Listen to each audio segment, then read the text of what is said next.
Me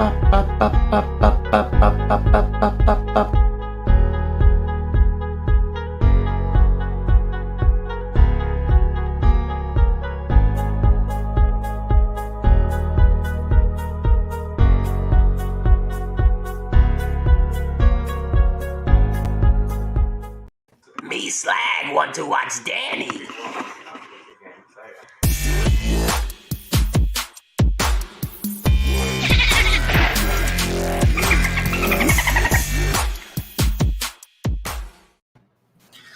Well, everyone, hello, welcome to our live stream. Thanks for everyone joining me. Got Input, Wilbur, P.A.K, 3 live streams, Ultra Marcus, and of course that Crimson Raptors. How's everyone doing? What up? Hello. Why the fuck is my name in pink?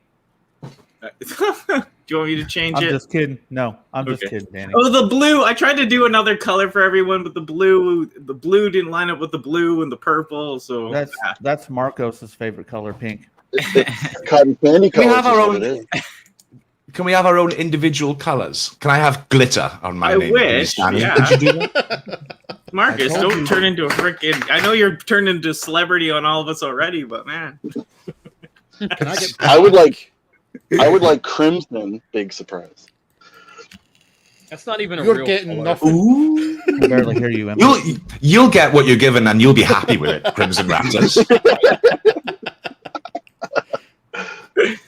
Hello, chat. Hello, Starformer86. Hello, Chauncey. So many names I recognize. God Ravage. M3. Is he new?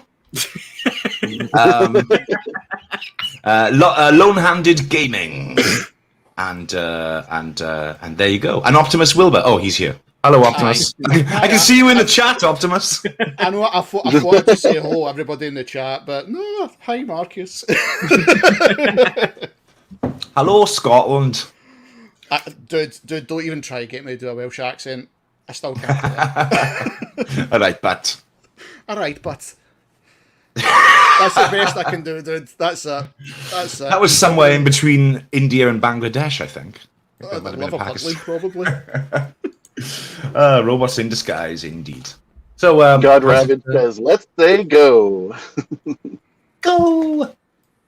So, how's it going, hostess? Look at her using a communicator. What are you doing? Calling the Enterprise. Oh, someone was in chat for my work, and they're like, "They said hi to me." I'm like, "Yeah, they did."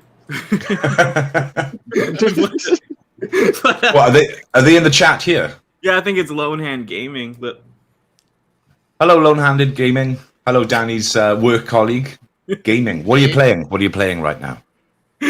Playing Zelda, you boomer. I just finished that. Just hang on. What one? The new Skyward Sword. I just finished that. You got it? Nice. And the ending was totes emotion. Did you ever play it when it was on Wii, or? I did, but I for 10 years, because it's the 10th anniversary of it, I lied and told people I completed it, but I never did get around to completing it, and now I have, and like me and the other half were like almost weeping at the ending sequence and everything. It was so emotional. But yeah, it was great game. Mine's is still sealed, the Wii version. Oh, that might be worth something now, sealed. Never opened it. Never opened it. I hate the Wii, so that's it's a good emulator. That's really all it is. It is. You can play any Nintendo game that came before the Wii on the Wii. You can get it hacked and you can have everything on there, can't you? Mm-hmm. Might have done that to my Wii U, but I'll say no more. Oh yeah, there's that as well. Yeah, let's bring this up because Ravage, he can't. He just wants to hear. What was it? Really curious. Yeah, I guess we'll just get it out of the way. The HasLab thing. Yeah, someone said. Oh yeah. Is it almost actually back? I'll share the screen. It's like halfway there. Real quick, I want to say to Lone-handed Gaming. You can have one-handed controllers commissioned, so you can play some games and stuff. Yeah, they actually do have a messed up hand. It's like one of those little hands, you know what I mean? Like I say to him at work, you know, you got a fucked up hand. Don't fuck up your good hand. Because I'm such a nice person. Fuck, Danny. Well, we all got our issues, man. He's like, "Fuck you," or no, I'm not saying that, but yeah. Tracy in the house. Tracy! Change of subject. Tracy here. Hello. Tracy, I want your car. I want your car. Yeah. Marcus Aurelius in the chat. That's what people call me. People think it's clever to Oh, call me that's Marcus Mark. Aurelius. That's Mark from my side. One of your Scottish pals. I'm not from Dundee. Oh, sorry, I couldn't localize the accent. Yeah, Marcus, I got Breath of the Wild 2. Fantastic game. Can't wait for the second one. Try Glaswegian, Mark. Try. But yeah, try what do it. you? That's like really fucking harsh, isn't that? There you go, dude. I swore. Mark it. We're 5 minutes 50 seconds in, and I swore. I'm sorry. I'll put a pound we're in. allowed to swear. This is a laid back. But we'll go right for. We'll go to. Oh, sorry. Where was the comment to? It was to input. Let input start for now, and then we'll go down to Wilbur, etc. Well, I don't know where to begin with this. So I've kind of run the gambit on emotions with this because Star Saber is being, one of my favorite characters ever of all time, hands down. It's definitely one of those things where it's like if you have the masterpiece is in scale for all you scale junkies with like the modern day chug line and stuff. So it's definitely, to me, it's if you have the masterpiece, possibly you don't need this one, especially if you're one of the scale junkies or whatever, right? And I get people are going for this because it's the cheaper option versus the masterpiece and all this other stuff, all the, I guess, like late adopters for Masterpiece Star Saber. And I will ask this question, though, for everyone who is just now jumping onto the Star Saber bandwagon. Where were you guys like 3, 4, 5 years ago, whatever it was, when the Masterpiece figure came out? Was it MP24? And I don't mean that like derogatorily or anything. It's just out of curiosity. Did you guys just discover Star Saber, or are you guys buying into the hype of, of like the HasLab? Because this has been a rumor for however long now, for like 4 or 5 months, that he was going to be the next HasLab project. But if you guys are into more of, say, a G1 comic scale, this in that series, in Transformers 84, they introduced the character of Star Saber, and they made him the same size as G1 Comics Fort Max and Ultra Magnus, so he can fit in scale there if you're looking for that G1 Comic Star Saber. And what is this one in scale with? Is this bigger or smaller? So this is. I'm a Star Saber newbie, so watch this. So he, in that combined mode, he is Commander class, but in terms of traditional Star Saber, as far as Victory goes, him and Victory Leo is supposed to be the size of. They're both supposed to be Commander class figures. Yeah, Jetfires, right? Jetfire size. Yeah, they're both supposed to be that size. So what the Victory Leo being smaller than Star Saber. Hasbro's spinning it like, to keep the proportions of the combined mode and all this stuff. Dude, he becomes shoes. Victor Leo becomes shoes for Star Saber, and a giant backpack. That's it. I mean, you could not even worry about proportions, or you can do what Takara did, and with her god Jinrai, and have the arms slide down and have the arm, something wrap around the arm to hide the slider mechanism and stuff like that. There's really no excuse for Victor Leo not to be in scale with Star Saber. I will say my one issue with this is I don't understand why the V cannon is hidden behind a tier wall. That is Victory Leo's gun. That's like Optimus Prime. You having to pay an extra $5 to get Optimus Prime's ion cannon in Earthrise, right? Like that's what that is. So that doesn't make any sense to me. And given that that's a tier item, like first tier unlockable, I'm really kind of curious what the second and third tiers are. Rabbit says, I've been waiting for Star Saber since I first heard of him in the heyday of the internet. I did not get MP because I just did not collect MP. Okay.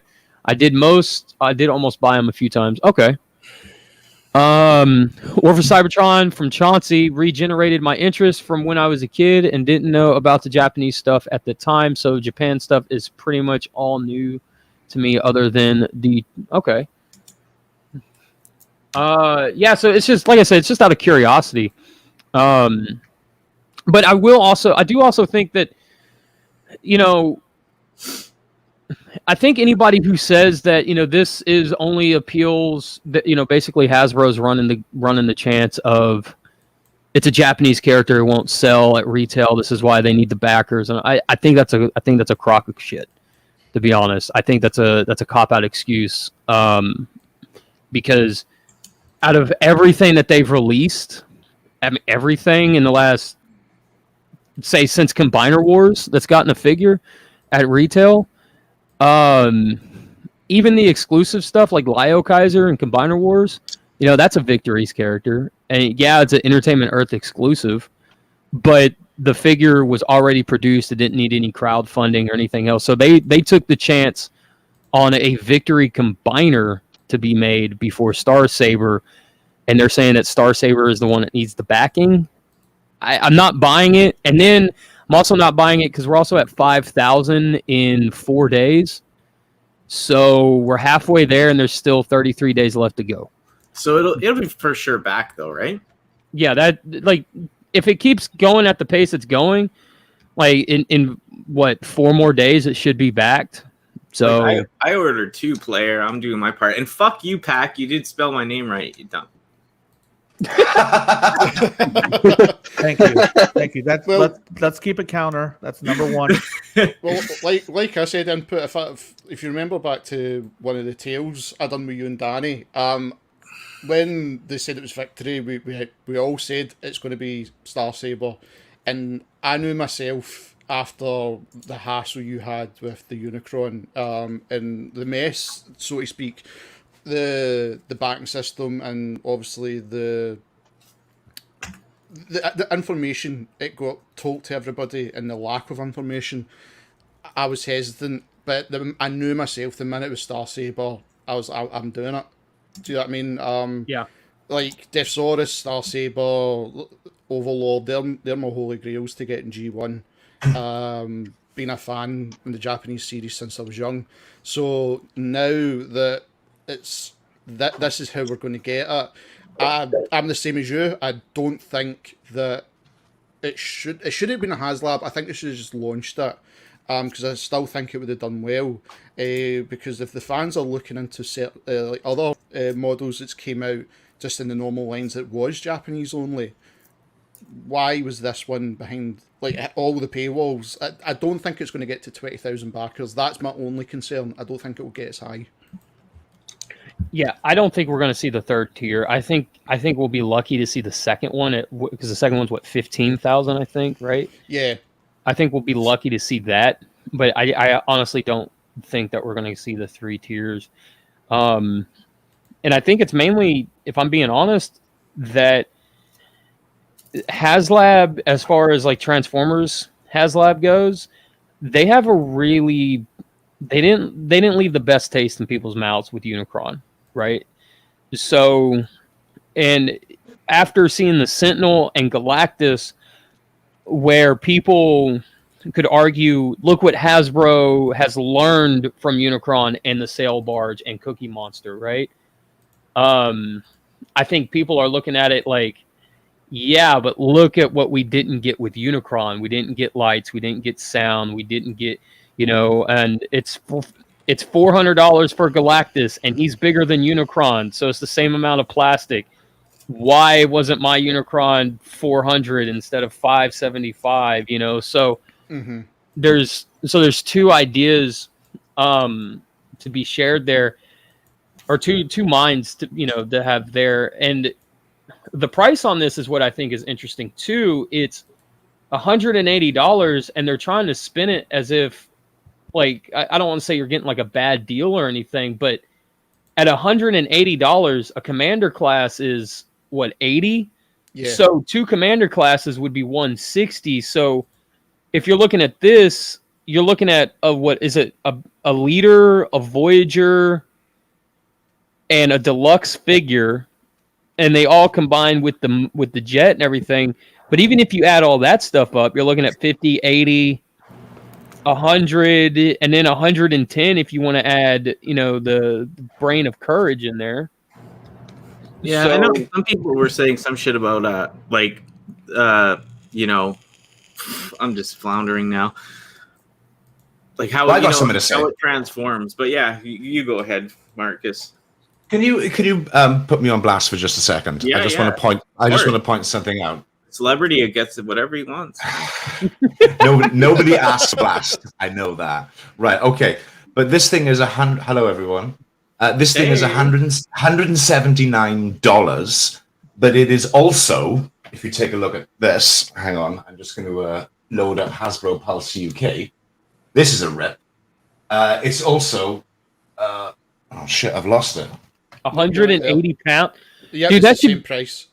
That should for you guys. That should be like 150. Yep. It's have I got that in there for you guys? Yeah. It's 100. It's the same price, so there's no accounting for exchange rate or the differences between the currencies. There, we're being ripped off for this. We have to pay more for this than the Americans do. It should be. There should be. You can take me off blast now, please. But yeah. So I'm like a bit miffed by that. But I would concede. I know the argument for and actually it was Crimson who eloquently phrased this argument for me as to why crowdfunding happened, and I took his point, and maybe he can go into that.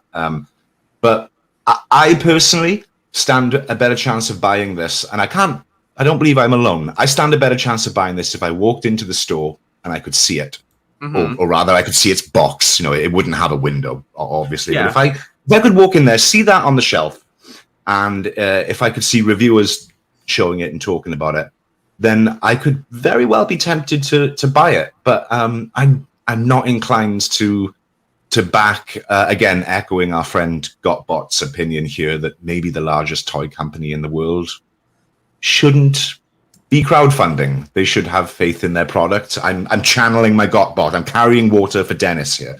But yeah, I would buy this if I saw it in a shop. I stand a much better chance. I'm not handing over £180 to wait over 12 months for something that may not look like, going back to Unicron, may not look like what we're looking at here. Okay, we're looking at a grayscale here, probably because of what happened with Unicron and the colors. But Good call, man. at the risk of repeating myself, I would probably buy this if it was at normal retail. I'm not going to buy it through this method, but I look forward to seeing it on people's channels. Well, and God Ravage even brought up that they didn't take the exchange rate into consideration, that he thinks that that's a mistake. But video game companies do that all the time. A PS5 is £500 and it's $500, and then it's 500 Canadian. So a lot of exchange rate when it comes to companies, it's just lazy, or it's just I shouldn't say lazy. It's easier for them to tack a $sign behind the number, to tack a pound sign behind the number, to tack a Canadian dollar sign behind the number, stuff like that. So it's, like I said, it's just easier for them. And truthfully, I'm not going to say it's good business, but it is arguably smart business, because they are earning more money if, say, like Ultra Marcus, if you bought this and I bought this, they're earning more money from you, because at $180, they have to ship it to you, or they have to ship it to the UK, right? So that's essentially, you could argue, like, that's how they're paying for their shipping over there. If it's like, if they give you free shipping, there's nothing. We got Hasbro Pulse UK, and I assume they're not made in America, so they've got to be shipped to America as well. Right, but the thing that we learned with the barge is that they all ship. They don't ship out from China to wherever they're supposed to go. They all ship to the US, and then they ship out from there. Yeah, that's the US is the hub. Okay. Yeah. Right. So when they give you free shipping on this, they're probably looking at it going, okay, so this would be 160 pounds, 150 pounds, whatever the exchange rate would be. But if we charge the 180, then we're getting our shipping back, and we're actually making what we essentially want to make on the figure, where free shipping on the US would be $12. versus the 40 or 50, whatever it would be to send it to you guys, right? So Pack, How- any thoughts? Or no, sorry, Ultra Marcus. Yeah. No, I agree. P.A.K, any thoughts? Wait, can you say my name again? Hold on. He said my name again. He's doing something else, and he's like, "Shit, they said my name." What are we still talking about? Star Saber? I'm on the other fence than you Yeah. all are. Go on. I am not a fan of waffles on my main line. I will give some concessions for them. They're lower price points. Still, they can kill it for me. In process with reviewing this, like with I don't mean to give anybody credit, but talking to people like TM, he is pointing out a lot of waffles, and it just doesn't work for me at this price point. So I haven't even thought about it. I like the masterpiece version. I don't have it. I've had it was one of the pieces I lost. That's what I want for him, and that's my opinion on whether or not I'm getting him. If you want to debate whether he should be on the shelf, who knows? You know. Yeah. What were you gonna say though, Marcus? I was going to ask Input actually if because I remember on Tales for Teletran, which by the way everyone is available on Input's channel at 7 p.m. Eastern every Saturday. 7 p.m. Eastern, 6 p.m. Central Standard. It's your 6 show. p.m. Don't you know that? Don't you know No one what it cares is? about it. This will standard time. Is that, you did keep us up to date constantly with the progress of Unicron, your experience paying for it, your experience waiting for it, your experience waiting for it to be shipped, and we went through the whole debacle of like the more changing color and all that, and you said you were going to think very strongly about whether you'd ever back a HasLab again. First thing I want to know is, have you warmed to that Unicron? Like, do you now see past that? Maybe Okay. You got to live with it, right? So how do you feel about your Unicron now? And has it, in the long run, has it affected how you feel about buying this and investing in this? Are you considering investing in this? So I'll break down the Unicron thing. I never cared about the color change. The blue Right. mall, none of that stuff ever bothered me because it was War for Cybertron Unicron. And they released that figure before they brought back Unicron as a universal singularity. So you could argue when they made him, that was WFC, that universe's Unicron with a blue mall and everything. I didn't have an issue with that. About 6 months or so after they did Unicron is when he became a universal singularity again. So across the universes, he should look like he looks in the 86 movie now, right? So okay. So I mean it's kind of finicky, the timeline, but like I said, but I never once, the color change never bothered me. The teeth not being painted is the only gripe that I ever had, because the top teeth are silver but the bottom aren't. Yeah. If they would have just slap left in the the top face. teeth gray, I'd have been okay with it too, right? Yeah. That's horrible, dude. Yeah, so it's just like, now, he's got blue teeth. It's like, what the F is that? What were y'all thinking on that? But so none of that ever bothered me. My issue came into play is on the Unicron, and I think this is where people get mixed up, is the Unicron.com website did an interview with the new brand manager for Transformers. And he was trying to gaslight Transformers fans into believing that Unicron's maul was always blue. And then the owner of the website was agreeing with him. Oh, I just, quote unquote, I just watched the movie, and yeah, the maul is blue at some point, so I don't understand why people are saying it's supposed to be yellow or whatever. So he got in on the gaslighting. My thing is, I own that movie VHS in English. I own it on VHS in German. I own it on Laserdisc in English and Japanese. I own the Kid Rhino DVD. I own the 20th DVD, the 25th Blu-ray, the 30th Blu-ray. I own the UK Blu-ray, and I now own the 35th anniversary 4K Blu-ray. None of those show a blue maul at all. So that was my main. It's like, stop trying to gaslight us. Yeah, And I'm then- looking at him now on the internet. I just typed in 86 movie Unicron, Mhm. and you knew what I was going to say. I confirm Yeah. Orange more. But the thing, sorry, the thing I was going to just quickly jump in and say, how many times is the Unicron website and the guy been called out for talking so much shite? Do you know what I mean? Yeah, exactly. Like, I don't understand why they went to him. I mean, I get it. They went to him to make Unicron look good and make the brand look good, right? Like, because you always want the yes man out there with you no matter what to make you look good. So, but I didn't. What I did not appreciate is Hasbro, and this is where it comes into play. Me strongly thinking about the next Transformers Hasbro or HasLab project, and this is before Star Saber got announced and stuff. Mhm. That Hasbro, when they came out and said, "Oh, well, you didn't catch the changes, that's on y'all," and that was where I was like, "Okay, it's on us." But you never once let us or showed us or told us that those colors were going to be the final colors. You led us to believe the entire time that it was going to be 86 movie colors. Again, I don't mind the color changes, but when you turn around and you pin your mess up on us, that's where I start to have the issue. Where that's where I start to, draw the line, so to speak. Now, I say all that to say this about Star Saber. I do question why it's grayscale. They could now again. The original one was digibashed colors and stuff. Their Unicron was digibashed colored. So maybe they learned from that mistake. Maybe they're like, okay, we set different expectations than what we could give.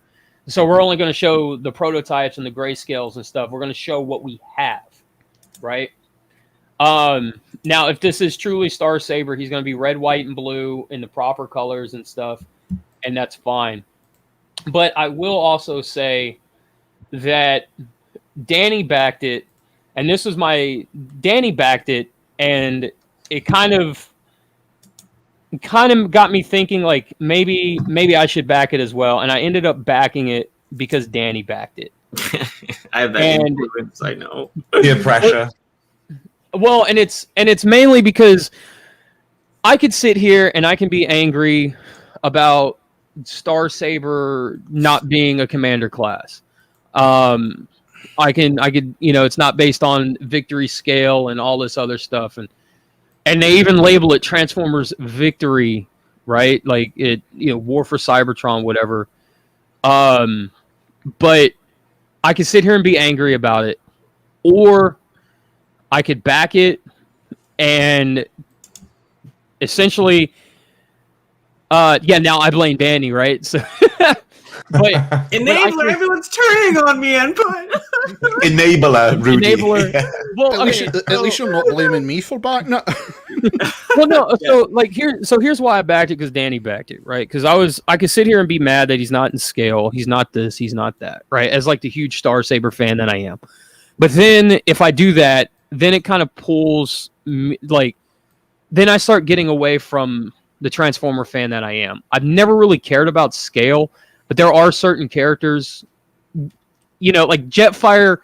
It's like their size is part of their characteristics. So Jetfire cannot be a deluxe class figure. He just can't, because he's supposed to be massive, right? Mm-hmm. You can get away with like Megatron and Prime and kind of messing around with like Bumblebee's scale and size and stuff. But when it comes to Jetfire, he can't be that small, right? Like case in point, a good example is Skylynx. When Skylynx came out in Combiner Wars, everybody was upset because he was too small, right? And then when they do the Commander class Jetfire, everyone loved him because he was big enough, right? Like he was big enough to be in scale. So, and I would kind of argue, I mean, depending on the episode, he's still too small, but whatever. So I could sit here and be angry about all of that, because Star Saber is definitely one of those characters who's supposed to be massive. Or I could just simply not really care. And this is where Danny's influence kind of came in. Like, I'm not saying that she's not a Victory fan or anything like that, or she's not a Star Saber fan or whatever, but she genuinely looked at this as like, this is one of the coolest things ever. Like, I don't care how, size wise, whatever, out the window. And she actually thought it was really, really cool. So from that perspective, it was like, she's right. Like, this is something that's really awesome and it's really cool. And this should be kind of, I guess like rejoiced that this is a thing that's happening. Right. And because of that, I looked at it through her eyes, and I guess like through that, I guess like a childlike innocence almost, right? Where I think sometimes as Transformer collectors, we get too serious about stuff where, Bumblebee should only be up to knee height with Prime, and I'm not buying this Bumblebee because he's up to his waist height and all that kind of stuff. Or Bumblebee's the wrong color yellow. He's supposed to be like banana yellow, not a neon yellow, or what, it's like, so it's kind of, to me, it was like, take a step back and enjoy the fact that we're getting this. And it was also, he is my top 3 favorite characters, right? Like Star Saber is. Oh, you can't leave that hanging. Who were the other 2? I'm gonna leave it hanging. I have to. Tune into Tales from Teletran, everybody, to find out. I was gonna lead into that. If you guys want to know what the top 2 are, tune in Saturday to Tales from Teletran at 6 p.m. Central Standard Time, where we talk about our top 3 favorite Transformers. Well, you remember though. I don't know. I'll remember if someone remembers. Yeah, I'll tell him. I'll remind him. That'll be the topic. Right, and see, like, here's the thing. Jay Holler in chat says he knows nothing about Star Saber, right? Mm-hmm. So I don't want to be that guy who knows everything about a character, who loves a character, who bashes the toy, and then because somebody like Jay Holler who don't know might look at this and be like, holy crap, this is the coolest looking Transformer. I don't even know the colors or anything else, but he looks freaking awesome. And then a diehard Star Saber fan like myself comes along and is like, oh, it's crap, or it's this, or it's that, or whatever, and it kills his excitement. And I don't want to be that person, right? So, okay. And so Danny kind of had that, like, I guess like a similar aspect to Jay Holler, where when she pre-ordered it, I was able to kind of see it through that. Like I said, like, without lack of a better term, through the eyes of like an innocent, or like the eyes of a child type of thing. And it was like, okay, cool. Yeah, definitely. You know what? I'm the one, I was being too hard on this, if that makes sense. Right? Yeah, Victory Leo's not in scale, but you know what? We're getting a Victory Leo that is, I guess, like, it's almost as big as like the G1 figure is, right? It's like in that size and that frame, right? And it's fairly accurate to what the original figure was and stuff, and it looks like it's going to be an amazing update to the G1 toy. So, like I said, so seeing it through like Danny's eyes, Jay Holler's eyes, that kind of thing, it was like, yeah, you know what? Definitely, I'm definitely in on this, and I was the one who was being too hard about it, And I don't want to be that person. Like I've said on Tales, I've said in my reviews and stuff, I don't want to be that person who ruins something for somebody else, because that, like stuff like that happens to everybody all the time, right? And Haida says Star Saber is an action hero, deserves an action figure that can make action poses, definitely. And that two-handed sword. The sword grip is awesome. And then I noticed he's got the same hands that Jetfire has. So when they're open, the 5mm port goes away, and when it's closed, when the hand's closed, the 5mm port pops out like on Jetfire. And the one thing that this figure does that the Masterpiece figure does not do is the sword, the blade on the sword, is actually positioned in the correct direction whenever you put the sword into the jet tip, whatever. Yeah, they said it'll fit better too, or whatever. Yeah. Star Saber is not a religious zealot. Absolutely, that's my biggest like. That's why I don't like IDW Star Sabers. They made him a religious zealot. But yeah, so long story short, I didn't want to be the person that ruined something for somebody else who was excited for this, or may have been excited for this, or whatever. So yeah, that's pretty much it, man. So I backed it because because of Danny, truthfully. So, I mean, I know the G1 toy. That's why I backed it. I'm not as familiar. Like, I've seen Victory once or so, and yeah, I can't read. So, I mean, like, the English dubs are crazy for it. So I've seen some of that, but yeah, I know the toy more, because and then I don't know. I just think it's cool. Like, I want to learn more about it. I wish they would release Victory in some sort of quality dub. Could you get on that, Ultra Marcus, already? But I'll see what I can do for you. hey, I got. If you do that, do that. Ultra Marcus, if you do that, as much as I would love to play Star Saber, I do have a request. I want to, when it gets to the episode, I want to play Victory Leo and God Jinrai, because I want to be the voice of God Jinrai when he dies and he cries out in pain and he's screaming and stuff. Spoiler alert! I'm sorry, but Spoiler alert! Right, like I don't know. I just want to scream into the mic for like 30 seconds in that DBZ style powered up type of death scream that they always do. So I think that role was made for you. I really do. Did you have anything to say, Crimson? Of course. Yeah, I mean, everybody pretty much got on the point. It's just it wouldn't survive in a retail kind of atmosphere, unfortunately. I mean, I think if it's too much a departure, I think sometimes from even the Transformers aesthetic, because it is kind of mimicking Zeta Gundam around that roundabouts way. But I think as a red, white, and blue character, that would work really well on just a normal toy on a shelf would be pretty awesome. But we kind of touched on a little bit before, like why are they such a huge company doing crowdfunding, and it really has nothing to do with the toy designers, themselves, the Transformers department themselves. It's more of like who they answer to, and they're like, well, who's this Star Saber? Like this isn't gonna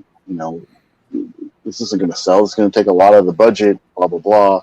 And so this is a way. Well, what if we did a crowdfund? It's like, oh yeah, go ahead and do that, whatever. And so that way you get people that can be able to get into it. I think the same with the dollars to pounds being the same, is that that's a market ploy, because you can say it's $179.99 across the board. It might not work in like Japanese yen, like, oh, it's $1.79. But it works for that kind of situation. P.A.K mentioned it too. The holobits I'm not really impressed with. The jet mode looks awesome. Victory Leo, should be bigger. Again, with the gun not being part of it, that's pretty essential. Like, I feel like anything that came with the G1 toy, that, or at least was, like, let's say, for example, G1 Megatron, the Japanese version came with a sword, right? So that wouldn't be essential. That would be like a bonus. The gun that they have, that Victory and Star Saber have, Victory Leo and Star Saber have, is essential to that character. It's used many times throughout the anime, so it's only fair for that to be in there. I mean, how much bigger could that gun really be in terms of cost for the crowdfunding? You get up $10 more across the board. So I just think having a crowdfund at a retail kind of a price is pretty decent. But I think the engineering is lacking on the holobits, and that's what is that going to be, a tier, right? Like, it's going to be like, oh yeah, we'll give you the 3D add-on kit parts from Non-F for free. Be like, really Hasbro? Well, and I think too is like the V cannon should definitely be there, but you brought up the sword for Megatron. They gave him that sword in Siege, so it's definitely right. But I mean, in like a crowdfunded kind of situation, Well, no, but that's things that that are essential need to be there for that character. Like, you can't make a Prime without his gun. Right. Trailer, you really should make one without a trailer. But that's what I'm saying, though, is like they gave Megatron the sword in Siege at a normal retail, so they could have given the V cannon to this at the cost of, because like I said, it's $180, and if you break down the cost of every figure there, you're looking at $110, $120, right? Just at retail, and you also and I do admit I am also looking past the fact that when I say that there's 20, 30, 50,000 of these figures that get produced in a deluxe class, in a deluxe class manner. They always produce more deluxe class or Voyager class than they do leader and commander and stuff like that. But so at 11,000 that's needed, maybe the 180 is what it needs to be for them to make their profit, their average percentage profit and everything. But I do think you're right, is that if they are taking the engineering cues from the G1 figure like they are, then there's really not that much of an excuse for them to do the V cannon. Because I mean, yeah, it's going to take a year. What is it? A year and a half before you get it after you buy it. Yeah, right? December 2022. Wow. Yeah. Really? And when do we have to pay for it by? October. Are you kidding me? Yeah, I think it's like October 10th is the final date. Well, remember you're factoring 110 of retail size figures. Retail is that cost is built into from a retail outlet, like Target and Walmart and all of them for paying for it, and they're not paying the 110 for it. So the rest of that money, the rest of the $70 would be accounting for whatever the tiers that are unlocked for, because they're not going to up the price. Unlike a Kickstarter or anything like that, they don't add on cost to it. It's going to be 180 no matter what. Yeah. So it's 180 is factored in for everything that they are going to provide. So when you hit those tiers, then you'll get that $180 worth of figure. If you don't hit those tiers, then they've made a little bit of change on top of the production of this character and this figure. Well, and not only that, on another Tales from Teletrend plug, right? But we're talking to FJ DeSanto on Saturday that he said that Hasbro pays attention to your buying habits. Mm-hmm. So if it doesn't get backed, then they're not going to do another victory thing. This definitely does run the risk of not getting any more HasLab Transformers.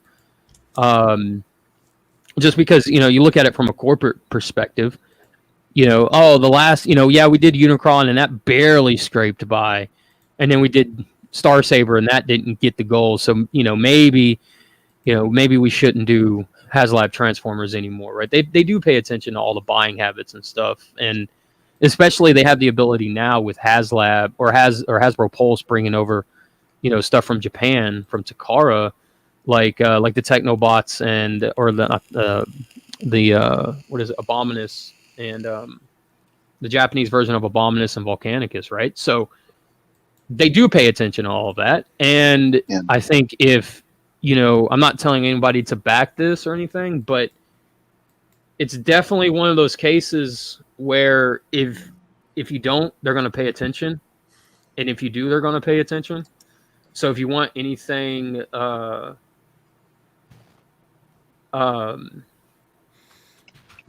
you want anything more, so like they're possibly doing new combiner technology. So if you want to see that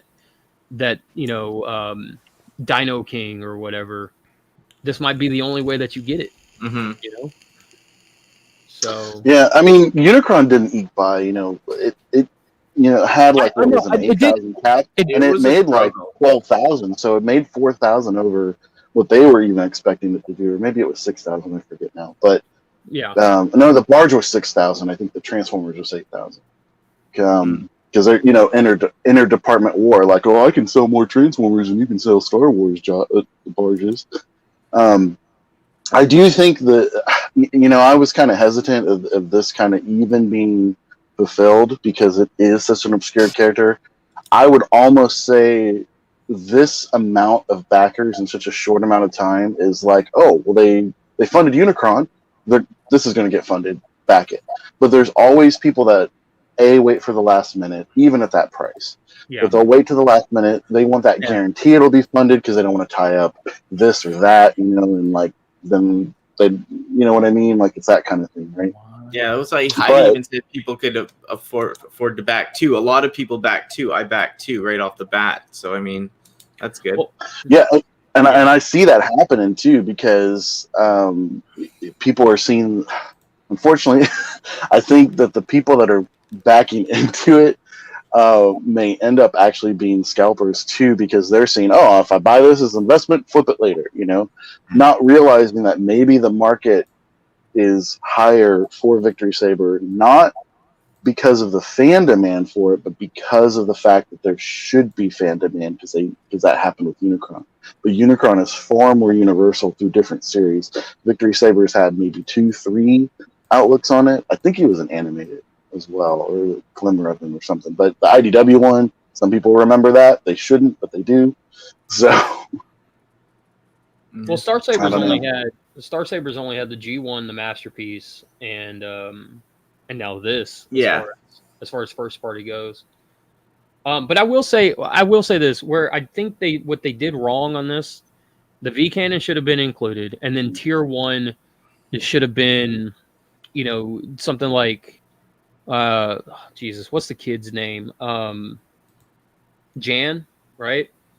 It should have been maybe a 3 3/4 inch Jan to go with this or something, I think that would have got people really, really hyped to see an actual, an actual human figure based on an older GI Joe buck, right? Like a 3 3/4 inch GI Joe buck. Because when's the last time Jan's ever been made into an action figure, right? And then just go from there. I mean, like I said, I don't know what tier 2 is. I don't know what tier 3 is. I'm really curious. But V Cannon, like I said, is where they dropped the ball on this one. So I know. So they put in Victory Leo in here. What if they had done tier 1 as Star Saber, or maybe not tier 1, but you get Star Saber, $180. Then tier 2 is Victory Leo. Tier 3 is V Cannon or whatever, or some extra accessories or something. What if they had done that, where you're definitely going to get a Star Saber for $180, but you got to fund it to get Victory Leo and stuff? Absolutely not. That would have been the worst decision ever, because $180 for a figure that's a little bit bigger than Ultra Magnus. Right. Tier 1 Victory Leo, be damned. That would not have flown. I mean, people are complaining about the V cannon. You imagine an entire figure, especially something as essential as that. So that's why at least they're giving you 2 figures, plus the little ones up front. But yeah, they definitely shouldn't. They definitely got to have that good in there. I don't know. Maybe what I don't understand. I don't think it's going to be a figure or anything like that, human figure. Maybe something to make it turn into, I don't know, base, like his deathbed or something. I don't know. What would you really want with Star Saber beyond what we're getting in these pictures? Anybody? It'll be a stand. It'll be a stand. That'll be tier 2. You'll get a stand. You can house the jet mode. A stand would be cool. Like I said, Jan would be cool, because Jan's a pretty integral part to Star Saber. Jay Holler said. Tier 3, tier 3 Death Sword, right? Imagine that though. That'd be sick. Yeah. So I mean, like I said, I think tier 2. I do want to see Jan. I think that'd be really cool. As far as everything else, as far as, like I said, tier 3, maybe tier 3 could be some type of display thing, like the interior of Countdown's missile command thing, right? That'd be kind of cool. The Micromaster base, kind of like what they did with the Teletran computer. You can kind of do Jay Holland mentions Deathsaurus. What if that was a hidden? Yeah, that's what tier? you're laughing at. At $180,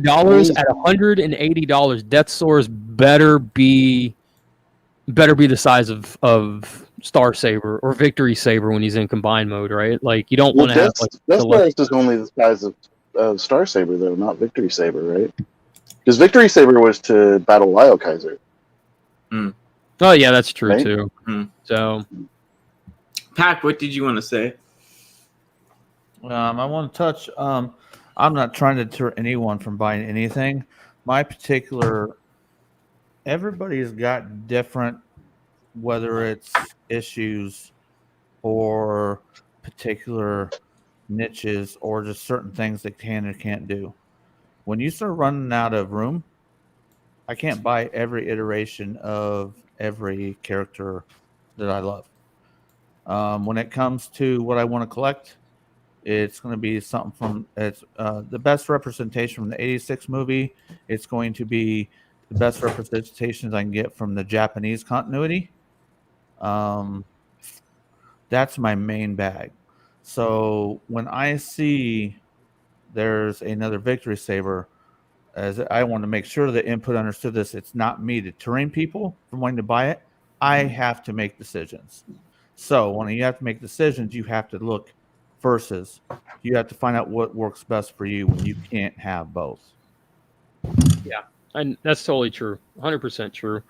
And I think and P.A.K, when you run out of that room, just we could just, whenever that happens as a collector, just kind of look around the house and stuff and be like, we don't use that kitchen very often. We tend to order, DoorDash and stuff, or go out to eat. Let's just get rid of this room and add some shelves in there. That's what I used to say. I used to be like, "Bitch, you don't even cook. Let's just fill this place up with some poison." Do we need a Hey, I'm a holder. Do we even need a double bed, babe? I mean, come on. Yeah. I'm not gonna sugarcoat it. I am definitely. We can get a bunk bed, right?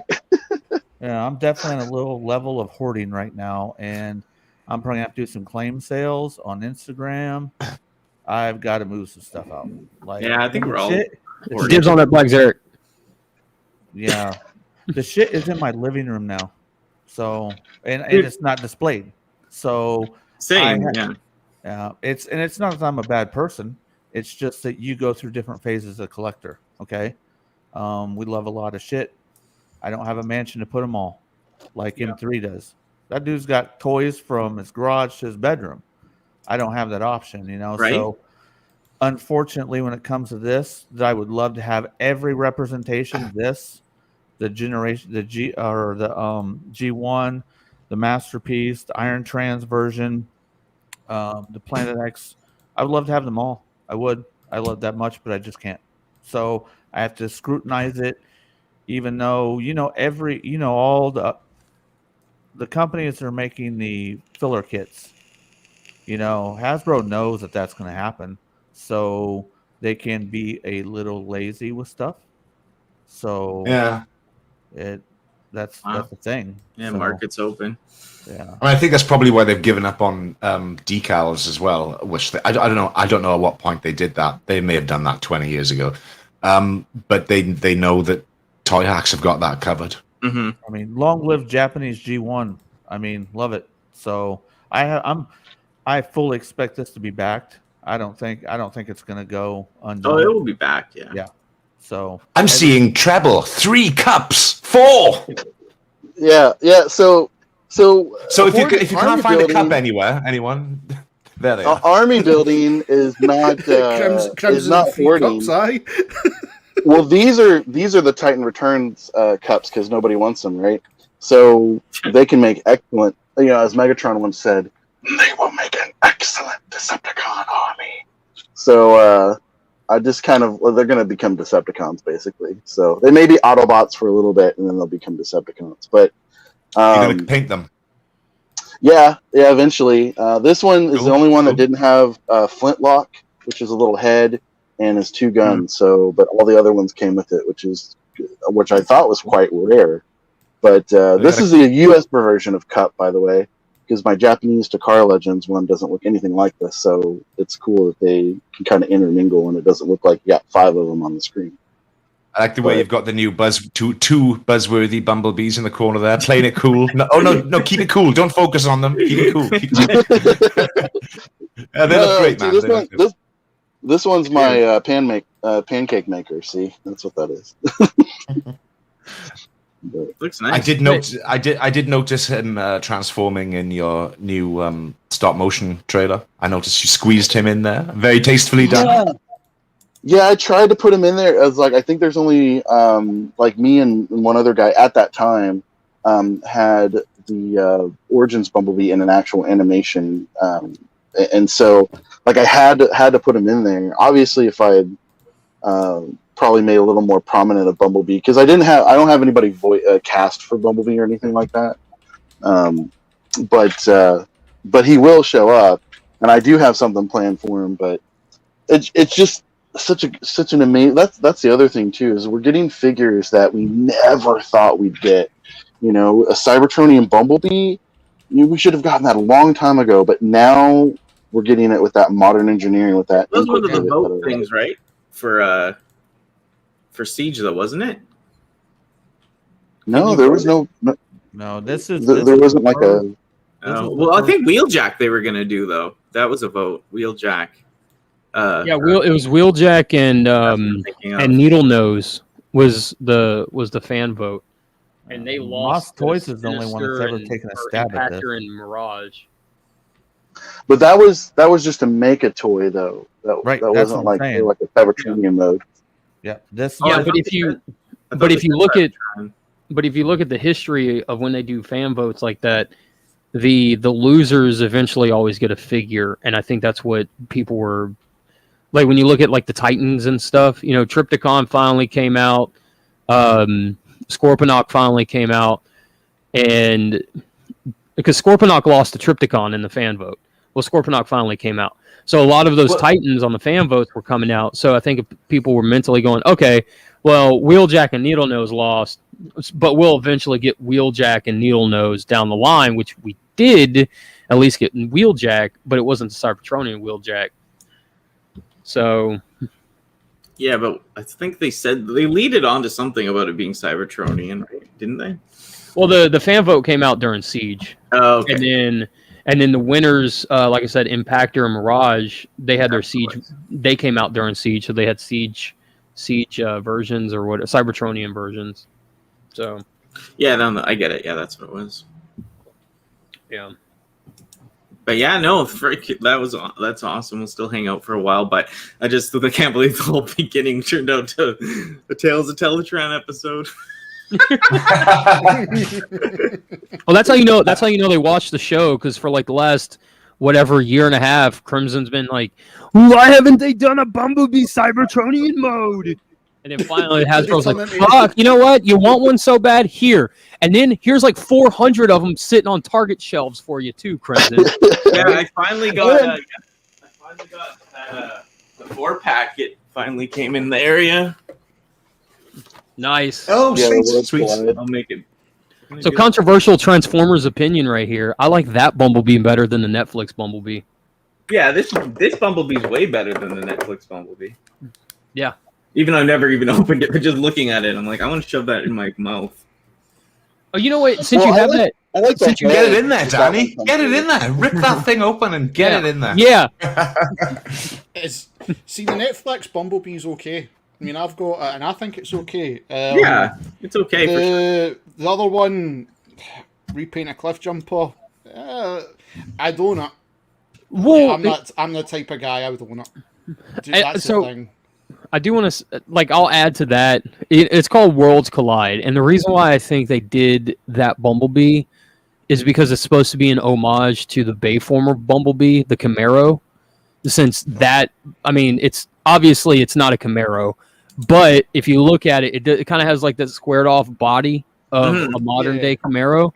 So I think Worlds Collide, like I said, it has that American-ish type of square sports car kind of look. So I think that's what they were going for. They just may have missed the mark a little bit, but they didn't really have a whole lot to go with. Exactly. But they made it work. At least it looks better than Trax. That's one of the worst fucking bots this side of the year they've ever released. Yeah. I wanna say that may have been like I mean, obviously, straight repaint from Cliff Jumper, but I almost want to say that may have been like, hey, we could make this bumper guy. Nah, just give him a Bumblebee head, stick him in a box with a bunch of others. It's a buzzworthy Bumblebee line, but it's like a perfect spot that bumper could have been in. Mm-hmm. Did any of you guys get this guy yet? I'll just make it. GT Ramjet, I can't remember. I have not. This is good, man. This figure goes. Yeah? In my mouth. Nope. I got the other mode covered for you right here, Danny. Let's see. Oh, nice. Yeah, he's hype, dude. He's hype. Yeah, he still hasn't hit it. I have not gotten him yet. I want him so bad, man. He's great. Hey, Marcus? Got the G2 Duo right here. Still waiting on my Sandstorm. But you didn't get Sandstorm yet? I've got him on pre-order from the same site that I got this from, but Sandstorm just hasn't transpired yet. I know the guy who runs the site, and he lets me know as soon as at the point where Hasbro is shipping it to him, he lets me know. Nice. Which is cool. Great guy, Phil. Robot Recruits. If you're in the UK, check out Robot Recruits. Great website. But yeah, he hasn't heard anything about Sandstorm yet, unfortunately. He's got the Skittle Seekers inbound. That they are being processed. Hey, real quick, Ultra Marcus, you might know more about it than I do. Does he have a premium membership left open? So whoever signs up with Robot Recruits over there can get free shipping and a free War for Cybertron nacelle figure? I do not believe the shipping isn't free. What you get is 10% off every purchase, which is a damn good offer. And yeah, as far as I'm concerned, as far as I know, that's a rolling thing. You can still go on the website.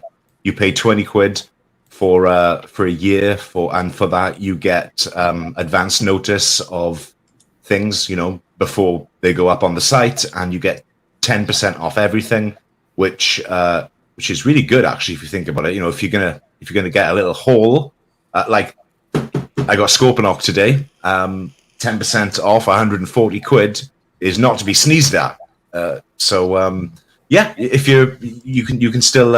Oh, and that's right. I don't think there's any Siege nacelles left, but in conjunction with, I think it was in conjunction with Input toy reviews and stop motion. That's what I heard. That's what I heard. Yeah, Phil was offering for the first 5 people who took up the offer I've just described. There was a Siege nacelle available. I heard the back wings on that look absolutely stunning. The back part of the wings. Yeah. Should we discover together? Yeah. Check it out. What's your opinion? Do they look good? Absolutely beautiful. That figure goes. Wow. As usual on the internet, the webcam and the lighting isn't doing it justice. But that is just so meticulously and beautifully and lovingly painted. I do mean that. We got the it's gold eyes even all the way in there. You're not going to see them very well. You can see it a little, but yeah, it's sick. It's absolutely beautiful. God. So yeah, thanks to Robot Recruits, and thanks Input. I hope he commissions some more stuff off you again, because I assume you've done well of that. I'm going to be using this in my stop motion at some point, along with. Do you know what? I'm just going to show this again because I just love it. There you go. There's the other custom that Input made for me. This is Sidewinder with his Battle Masters Nerf and Nothing. Nice. It looks sick. Reminds me of the 90s. Yeah, baby. Shout out to Reddit who came up with the names for those guys, Nerf and Nothing. Yeah. So, some of your adoring fans on Reddit came up with the name. We called him Sidewinder after the missile. Yeah. Sidewinder missile. And we were going to call these after other missiles. I think it was Scud and Brimstone or something. I don't know. But he put a picture up on Reddit, and somebody was like, "Oh, you've got to call those Battle Masters Nerf and Nothing." And that was just that changed everything. So that's what they are now. Beautiful silver wings, Input. Yeah, beautiful, great. I'm so glad you like them, man. Because I did that as your birthday gift, and I was like, oh man, I don't know if he's gonna like this. And then I what is it like? I told you to pick 2 colors, and then you're like, oh, what's it for? And I was like, just pick 2 colors. We went back and forth, and then you're like, no, I need to know what it is, what it's for, whatever. Well, it totally kind of goes with the G2 aesthetic, which is kind of it does, cool. It's the sort of the clashing colors, the gaucheness, the loudness of it all. Couldn't be happier. Yeah, because of the G2 Ramjet turning up recently, I've got all my Seekers lined up here just to welcome Ramjet in, and it's great to have Nacelle and Sidewinder here with the rest of the gang. Yeah, Earthrise has got a point. No, They don't want my voice for some reason. Probably because it's a shitty voice. But I haven't reached out to you yet, Danny. But I do have in the deep cover stop motion. Do have somebody coming up. Nice. Yeah, no worries. Don't keep it in the loop. But no, I'm just bugging you guys. It's just funny. I go to Ultra Marcus a lot because I'm like, dude, I need someone who's dying and sounds evil, but he's not. But he's like a, but he's like an underling or something. But he's being murdered. That's what I need. And then comes back and he's just like super British, but he's dying at the same time. I'm like, that's it. That's perfect. Thank you. When I tried to put an American accent on for that. When's that going up? I can't wait to hear what you've done with that. I think I might have gone a little bit overkill. No, not at all. Not at all. I'm not going to spoil anything for the scene when it goes up. I don't want to spoil it.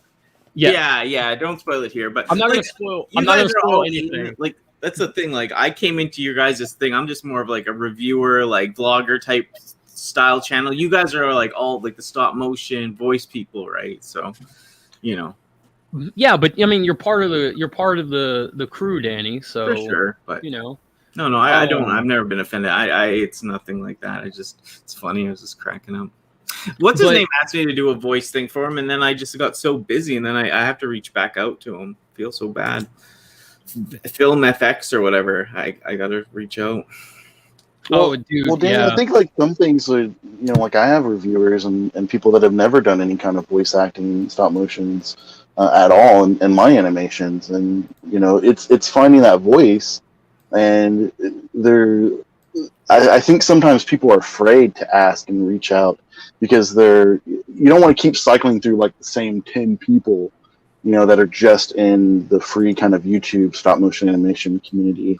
You want to kind of branch out and diversify those kind of characters and those voices. That's true. Well, and I want to say this, like, this isn't a knock on Danny and what she just said, right? But like, when I reach out to like somebody in All Hail Megatron's Discord or something like that, and they get the role and I send their lines, I'm waiting a month, 3 weeks or something. And I'm not saying that people aren't busy, but it's like you have literally 3 lines and it's only 3 sentences. That's it.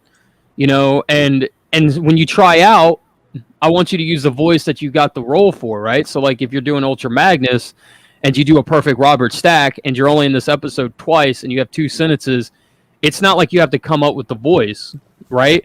So to me, it's like, get your lines. It shouldn't take a month to get your lines. And that's one of the reasons why I ask Ultra Marcus all the time, because time zones are a funny thing, right? But I'll ask him and I'll be like, hey man, I got this character. He needs to die. It's like a gunshot wound to the face or something. But he has like this 2-sentence monologue. Can you do it for me? He's like, yeah, absolutely. I send him the line, and then an hour or 2 later, it's sent back, and it's. I got nothing better to do. I don't have a life over here. I was going to say, look at that time, Marcus, when I contacted you, when I went to do the Scorponok review, and I was like, I need the Zarak voice. I need the Zarak voice. And I think it definitely did the video special. It was something special in the video, and I enjoyed that a hell of a lot. Just having like me talking to Zarak, you know what I mean? It was totally cool, absolutely cool. I think it was one of my highlights for like one of the videos I've made. You were one of the first people to ask me to do that, actually. To be honest with you, I think. Yeah, I got nothing. I got nothing to do over here. He's on our 5,000 of Dark Souls in there. He doesn't want to speak to me. I'm just stuck in here. Stuck in here. That I take credit and I shake his hand because I would do the same. Yeah, Ultra Marcus has like a fast turnaround when it comes to voice lines, and I was really quite surprised as well, because I mean I know you have a full-time job too, so it's just like, where'd you find time for that? But even if I say sometimes, like, I don't expect lines so quickly. A month, I think, is a good kind of round. Like, it gives you plenty of time. I think you got to be for a lot of people, especially kind of what I've run into is that a lot of people, they got to be in that mode to do those lines, to do that character, especially if they're doing an impression or if it's an emotional scene, or they got to have a lot of excitement. They got to be kind of in that mode for it. So I give a lot of leeway in that respect, but it's also just like, hey, this is hitting, this day. It's like, need those lines, and because eventually, I know if you poke and you prod too much, so to speak, that you'll push people away and you'll lose a voice actor or actress. So it's just kind of, I wouldn't expect like a 2-day turnaround or 5-day or whatever, it's just kind of got to give them leeway too, because they do have their stuff to do, and like unlike Ultra Markets, like they have lives, but I am literally all set up and ready to go at the drop of a hat. Right? I have no life, no life. You heard it here first. The man has no life. You can tell because the art is that good. So. I mean, yeah, it's unbelievable, the new video you've done, man. Like, honestly. Oh, thank you. Yeah, that was great. That was great fun. It's been a crazy 2 weeks. I think I managed to hit the coveted 1K, and I'm not really a sub watcher, but I was watching and refreshing for like a week or two before that, slowly watching it creep up, and I'm like, I don't know how people can do this all the time and post constantly. Like, I'm 2 subs away from 1,700. I'm like, is that a lucky number where you live? Calm down and come back when you're 2 away from 2K, mate. Yeah, it crept up, and I got there, and everyone was so nice. I had loads of lovely messages, and it just so happened that I had 2 videos in the bank that I could put out. And I had the latest one, this Rodimus Prime thing. It just by coincidence, the deadline for my voice actors was just a couple of days off. So I was like, ooh, I could have 3 videos here to celebrate. And then that kind of pushed me a bit more. And I got nothing else though. That's all, folks. That's all now until next year. No, not next year. But yeah, I'm back now to. I'm back to working on the Zarek episode, which I'm not starting now. To be honest, I've been working on that since May. Mm-hmm. I think it was March the last one came out. But I'm working on 2 at the same time. So when Zarek next drops, which is my main series, the G1 stuff, I'll have 2 episodes to put out back to back. Well, I think I might be. I don't want to strangle one by putting the next one out so soon, but it'll probably be a few weeks between the 2 of them. So that's what's coming up next for me in terms of stop motion on the channel. But it's been a great ride for the last 10 days, 2 weeks. But it's leveling off now. Like I said, it's going to be probably going to be about a month, maybe 6 weeks until I can get those 2 Zareks polished and ready to go. Yeah, take your time, man. No pressure. No one's. I mean, when it drops because, like I said, the quality everyone can see. So, well, that's the thing about our craft is that like no one's sitting around going, "Where's your next bloody episode, man?" Nobody cares that much, When it comes, it comes, so to speak. Well, you see the work that's in it when they drop, Crimson, Input. When I see them, I'm like, holy crap, man! Like I've said, I don't wow. It's a labor of love, and sure. as Crimson has said, you rely on the kindness of other people, like in terms of voice acting and stuff, right? And I think the 3 of us are blessed with. Well, like I was saying the other week, actually, I didn't realize when I set up my channel that there was this voice acting community, and it's full of very talented people. And like every stop motion guy or gal will do voices, but there are people out there who don't do stop motion; they just do voices, and they're so eager to help. And there's great impressionists, there's great impersonators, there's character actors, there's people who are really talented with the voice stuff, the effects, and they're not just there to service the Transformer guys. They do Marvel and all that kind of stuff, Legos, and fan dubs. But my channel would be nowhere without that pool of talent as well. So I see each and every one of my videos as I don't think I'm unique in saying this, as a collaboration. Okay, I'm taking the photos. I did the story, but I'd be standing on my own, peeing into the wind if it wasn't for all these other people that are interested and all the people watching who are interested. So, Yeah, it's a group thing. I agree with that 100%. Totally. When you start to do like, it's one thing to do like little shorts and clips for like maybe like one or two characters and you can do the voices on your own. But when you start getting into a bigger project, you're starting to do like an entire series, multiple cast members, as far as like your puppets go, right? Like you're going to have Ironhide, Prime, Starscream, Trypticon, Metro. You can't do all of those voices, So you do have to start reaching out and everything. So, and even if you you can try to do those voices, but you'll end up like the headmaster's dub. Yeah, even if you could do a bunch of different voices, like it's better to just do maybe if you still want to do 3 or 4 or 5, whatever. But if you pool in a lot more people's shit, it'll like spread it out. It'll seem more natural, That's what always seems so natural about your guys' stuff is like, all the characters, like different voices, different personalities, everyone's got their own twist on it. Like for my background of making films and stuff, I feel like I could write like a really good, like what I've seen of stop motion, I could write a pretty good show, but I can't animate that. Like I don't have time, all the stuff I do, roll around naked on my bed. I can't even get my voice acting lines done. So I'm pretty busy. Oh, I do that whilst I'm doing my lines sometimes. There's a long cord on this microphone, Danny. This will stretch right to the boudoir. You know what, Danny? I think you just got a guest host for your whatever, not your unsafe internet area, right? Like you. Oh wow. Wow. Ultra Marcus, you could start your own. That's a difficult phrase to say, isn't it?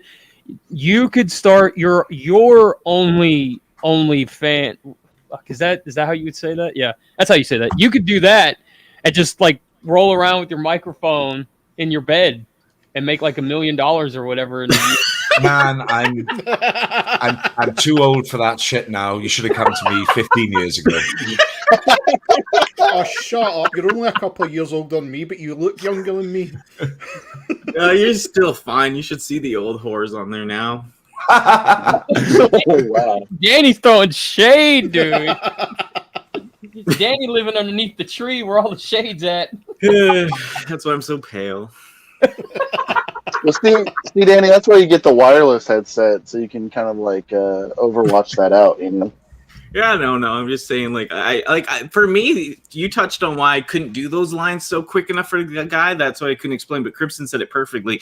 It's because the first voiced over project I ever got from the community, it was like nothing against them, but it was like pretty emotional, the scenes, and I was set for it, but I was practicing for a few days, and then like life happened. I kind of got thrown out, and it was like an emotional like thing that I had to get into, and then it kind of threw it off, and I didn't like get back to them in time, and you know what I mean, like so.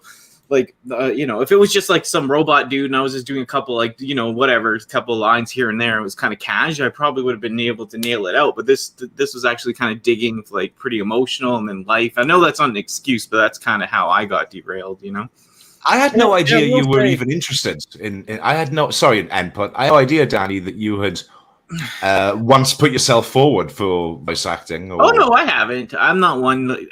I just.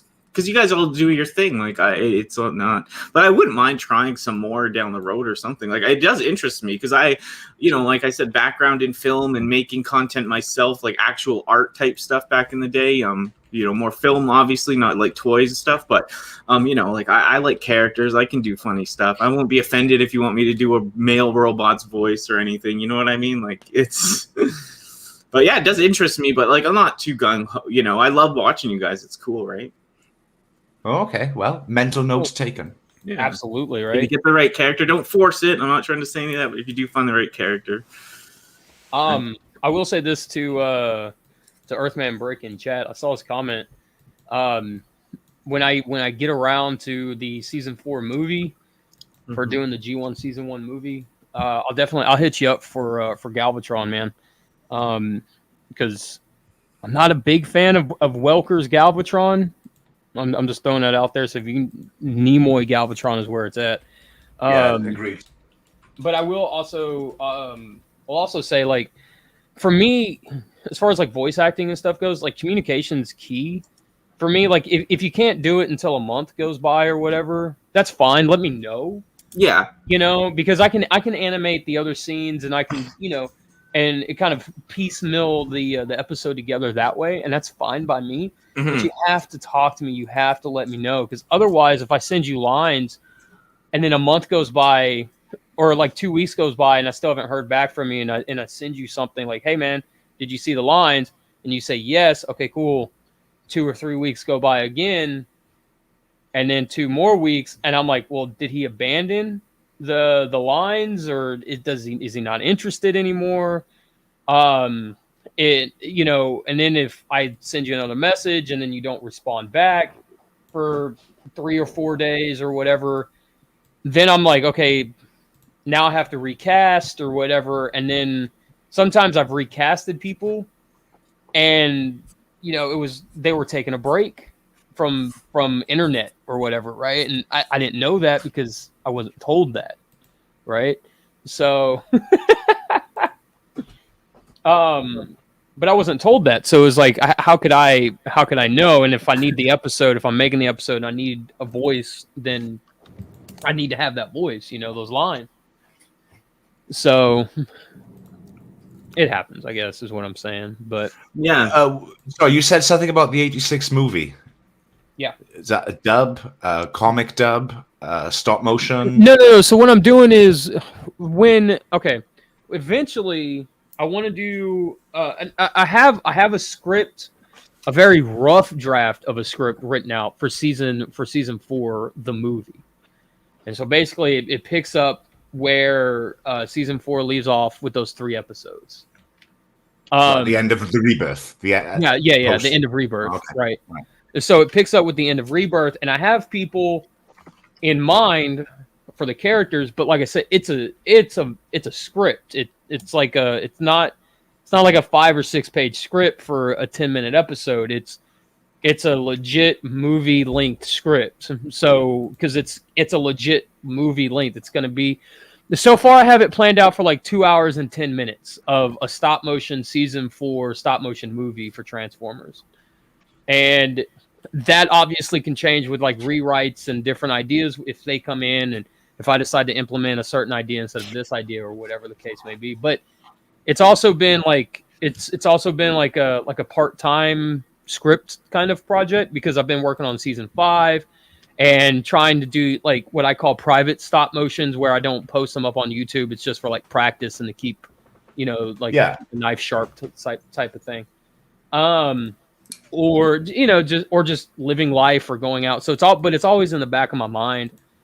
And so like I know, so that's basically what it is. So doing a season 4 movie, and that's what I was touching on, in that if anybody can bring a Leonard Nimoy Galvatron to it, and what I've always tried to do with season 5 is keep the continuity, right? So like the reason why I use Siege Ultra Magnus is because that was the only Ultra Magnus available at that time, but I didn't want to use the Generations White Ultra Magnus because he didn't look like that in the cartoon, right? The reason why the characters are the way they are in season 5 is because that's the way they are in Generation 1, so I can't deviate too far from that. But as far as Galvatron goes, while he should sound like Welker, I've never really cared for the Welker Galvatron voice.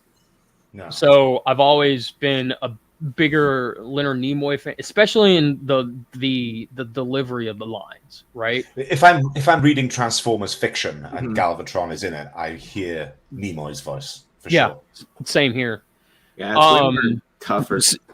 So that's what it is. It's just like if he can do, like I was telling Earthman Break, I'm definitely going to reach out because there's going to be a lot of characters in there that are going to need, obviously need voices and stuff. And so, there's going to be Optimus Prime and Hot Rod and Zarak and Galvatron and Weird Wolf and, all of those guys, Soundwave. And I'm going to audition for some of them, I think. or if there's an audition process. Yeah. If you want to give me your best Zarak, Marcus, I was it that obvious? Well, I had you in mind for Zarak, and somebody told me you did a good one. I just hadn't reached out to you yet to talk to you about it. Input, if you can give me Danny and kill me off, I'd be happy. If I, Oh my God, Wilbur. What? Nobody likes Daniel. Yeah. what I like the human characters. But then again, I like Wheelie. No one else likes. No. So, you know what? I'm gonna say it again. I'm gonna say it like this. It bothers me that I am on a Transformers fan panel, and I'm the only Wheelie fan. You know why it bothers me?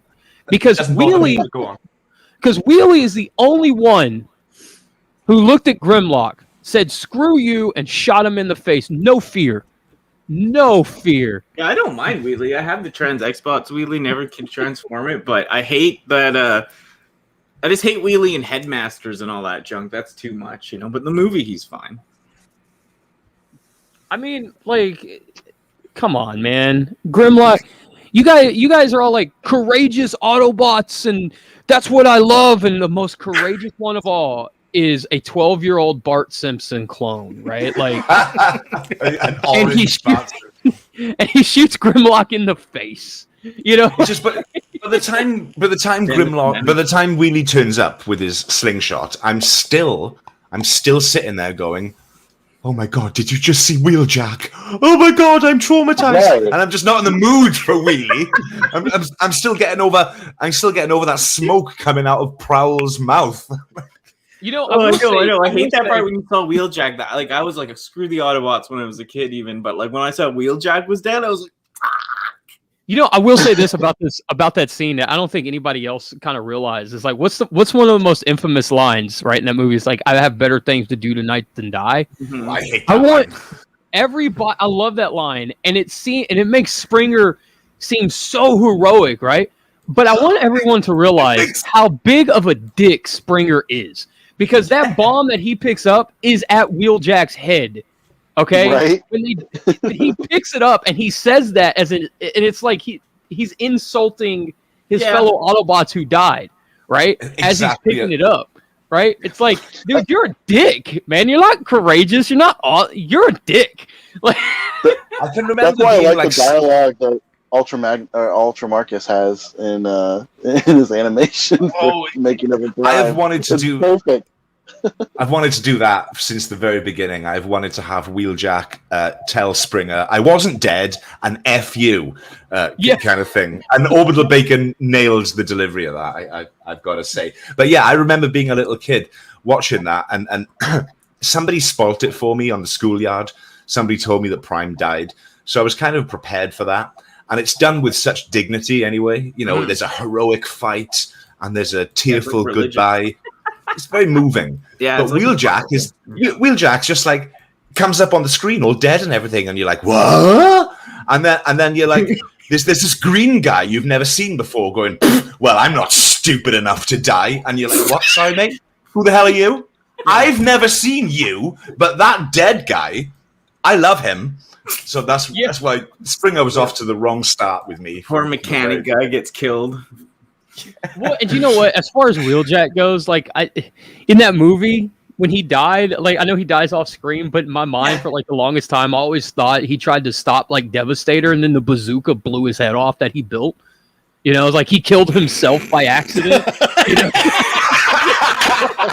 See, in my head canon, his death was heroic. But yeah, that works. That makes more sense in the actual movie. Yeah. I would believe that happened. Yeah, that traumatized me more. Like Wheeljack dead, I hated that. I did not like that. I was like, that is bull. Yeah, and I gotta add this. Yeah. Was Windcharger ever? First of all, Windcharger has the worst death in that entire movie because you don't really see him. When is he in the G1 cartoon in the first 2 seasons? When?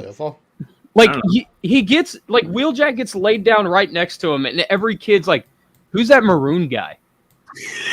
You know? I knew it was him, but I was glad he was dead. I was like, I'm glad that guy's dead, but Wheeljack? I mean, they could have Wheeljack's dead, and that other guy is dead as Yeah, well. that red Yeah, guy. they could have put Gears there, and maybe people would have known more about Gears, right? Because he had a whole episode to himself. But yeah, Wind Charger. Like, even before that scene happens, you can, if you zoom in right as they're running in, and there's RC pulling Wheeljack, or not RC, but like when they're right before that happens, like there's a sideswipe colored Wheeljack, and it's like, was that supposed to be sideswipe rather than Wheeljack? Like, was he the one that was going to die? It should have been Huffer. Oh No, because Huffer ran away long before that movie even happened. Yeah. Huffer ran away. Okay. Well, Huffer, remember, he was killed at Lookout Mountain. So you got Huffer and Good Blue Hot Street. Rod knocked him down. and- That's 2 people Hot Rod's killed. Yeah. And Prime killed Prime. Prime killed although Prime. we'll see Sunstreaker later, right? Like, I think all 3 of those died. Puff's the only one that made it out, right? Maybe Sunstreaker made it back to Autobot City, we'll say, but how can he be on Prime Shuttle? So that's maybe Cordon or Spin Out in a different color. They're just acting like they're Sunstreaker. Say that stuff because he appears in, what is it? What does he appear in? Didn't he appear in Victory or something? And then they're like, oh yeah, he lived actually. So the breakdown. All right, so I'll break down Wheeljack's appearance in Master in Victory whenever he's rebuilding. Yeah, they didn't show the movie in Japan. Well, no. So the movie, so the movie in Japan is considered canon. So what they ended up doing is that Wheeljack is from a different timeline where he survived the movie and came back into this time, the Japanese G1 timeline, in order to help rebuild Victory Leo. Now, is that in a manga? Well, no. Like in the anime, in the Victory anime, when he comes back. So when the movie came out in Japan, Japan got the movie late. Okay, so when they got it over there, they didn't know Wheeljack and all these people were dead when they were creating the animes and stuff, right? And doing the scripts and animation and all that. And so this continuity correction came years later. This was actually part of the KISS Players continuity and it's not KISS Players Wheeljack or anything, but this is the era, this is like the time frame where the continuity correction came in. Because the movie, after it came out over there, was considered canon. And then they're like, well, if Wheeljack's dead, how can he be in Victory? And for the longest time, no one had an answer. And then in like whatever 03, 5, whatever KISS Players was, like that timeline, or that time frame, not timeline, they basically said Wheeljack is a different Wheeljack who time traveled back to Victory and then helped rebuild God Jinrai into Victory Leo, and then went back. Because that's pretty much the breakdown of it. Mm-hmm. Yeah, it's strange, but I mean, at least when I saw him back, I was like, he's alive. Well, that's why you'd see like Prowl and Sideswipe were with Ultra Magnus and Headmasters. Like people would make a meme out of the screenshots and be like, aren't you a ghost? Like, aren't you dead? The Decepticons. And the thing is, what I love about the Japanese continuity is that everything that is a plot hole is explained.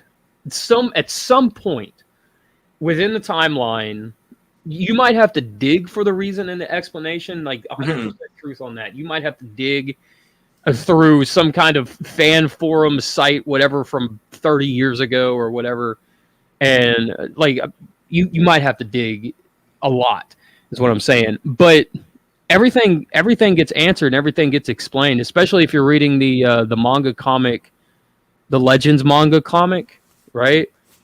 That explains some plot holes in the Japanese G1 continuity. Even though the Legends manga is its own continuity, the way that they kind of bring other Transformers in like this world hopping type of situation, it explains plot holes in Japanese G1 lore. Yeah, like I said, but the answers are all out there. It's just a matter of whether or not they're easy to find. Haida says in chat, I'm surprised that no Transformer ever made a backup of themselves. The G1 comic, they did have backups that were made back on Cybertron before they loaded up on the Ark. Optimus Prime made backups of a few of the Autobots, and Auntie was able to basically bring them back to life, so to speak, whenever they landed on Earth, because Optimus Prime needed more troops. Yeah, they were saved on like digitized crystals, like little tiny green crystals. And that's how you got your Wave 2, your 1985 Autobots to show up in the comic out of nowhere. That's odd, yeah. Yeah. But Optimus Prime's personality could be saved on no less or no more than a floppy disk. Yeah, how big were those floppies back then? Like 50 megabytes, right? Like, holy. Like an entire, and I'm talking about like the 5.5. They weren't even that. They were like 1.55 megabytes or something crazy, something super small. Yeah, they were really small. But yeah, like it's a floppy drive. It's a true 5.5-inch floppy drive. It's not like the 3.5 inch from like the 90s or anything. The smaller one, right?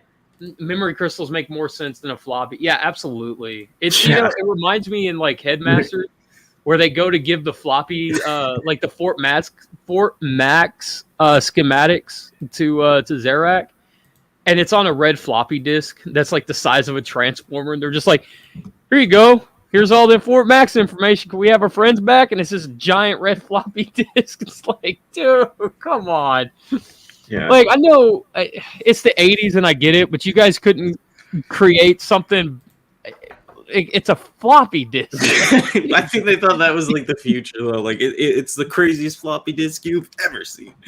It's a 6 foot by 9 foot floppy disk. Yeah. It's the floppy disk. Think that'll be tier 3 for Star Saber? Do what? That'll be tier 3 for Star Saber, a floppy disk. Floppy disk. Floppy disk. Did you open your Scorponok, Ultra Marcus? Or is it still in box? My Scorponok is still in box. I had it delivered today. Because I'm an old man, I went straight to sleep when I got home from work. I slept for like 2 hours.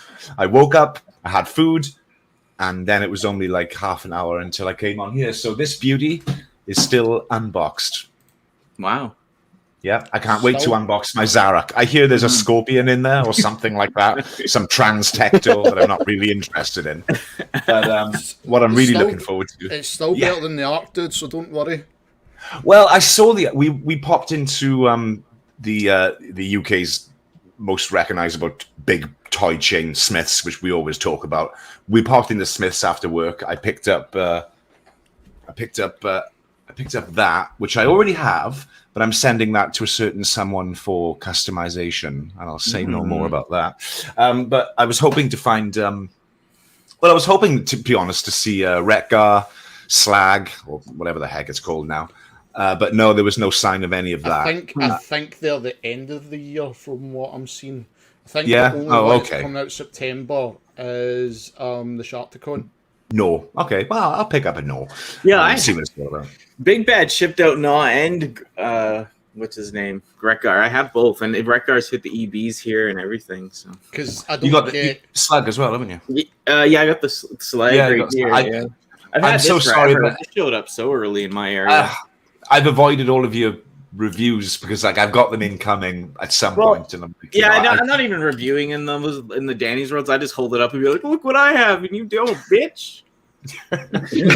Sorry, Wilbur. What were you saying? Well, I was going to say, well, Danny, to counter back, I'll just do that when I get my Lord Zarak delivered to me in January. And this will make you jealous too over the whatchamacallit.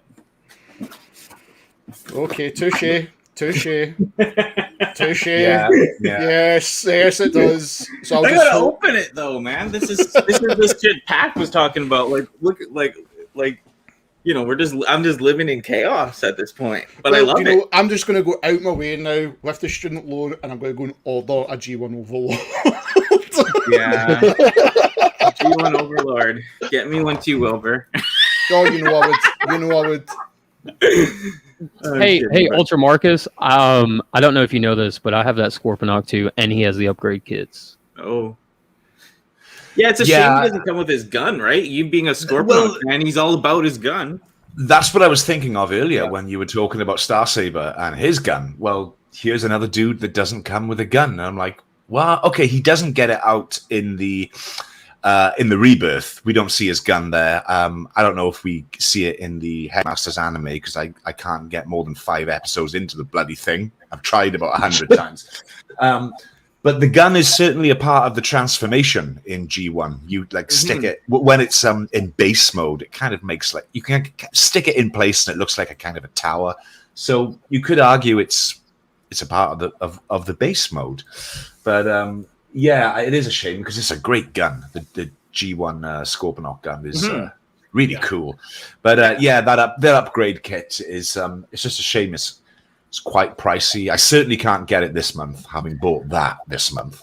Yeah.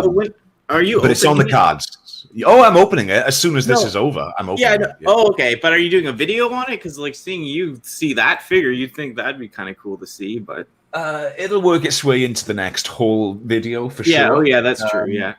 But as far as animation goes, no plans at the moment. I haven't worked out how I would do that, but surely I will. I will do something with it. I might wait until Black Zarak comes out and feature them both in the same stop motion or something. That clickbait. Cool. Yeah, that would blow up, son. That would be clickbait. Yeah. But yeah, as I was actually saying to Input, we were Instagramming earlier, and even though I can't afford to get those upgrade kits right now, if I'm gonna animate with this thing, it's gotta have the gun. It's gotta have the extra, the shield and the visor. So one day soon, I will get. I could see you having Omega Supreme battling, Black Zarak and Scorponok, and Omega Supreme says something like, "Results disappointing." He's gonna get ripped apart. Yep, limb from limb. Crimson wants the part already. Honestly, it's really weird that he only comes with a shield. I know, the shield, but not the gun. Right, because the sword was only available with Fort Max in 2 territories. And was the visor in Headmasters and the other, the Hasbro version? Because I only remember Headmasters. Yeah, the visor was part of the toy. Oh, the toy. And was Headmasters. Yeah. And then Rebirth didn't have the visor. Yeah, Rebirth didn't have the visor. That's what I'm trying to say. Yeah, okay. Yeah, Headmasters kind of made him look like he had bifocals on or something like that. Yeah, it was odd. Yeah, it was different. But yeah, I kind of always thought of it as it's kind of like when you put a bulletproof vest on. What happens if someone shoots you in the head? I kind of picture Scorponok. Scorponok kind of the same way, right? He's super armored up, but he's got his face exposed. Yeah, he's kind of like RoboCop. It's like, where do you shoot him? In the mouth, stupid? Yeah, exactly. Take that, Murphy. Yeah. It's bad if his arms blown off, but just shoot him in the mouth for good measures. Right? It's that Guardians of the Galaxy Drax mentality of yeah, we can. It's thinner on the inside if we go inside of his mouth.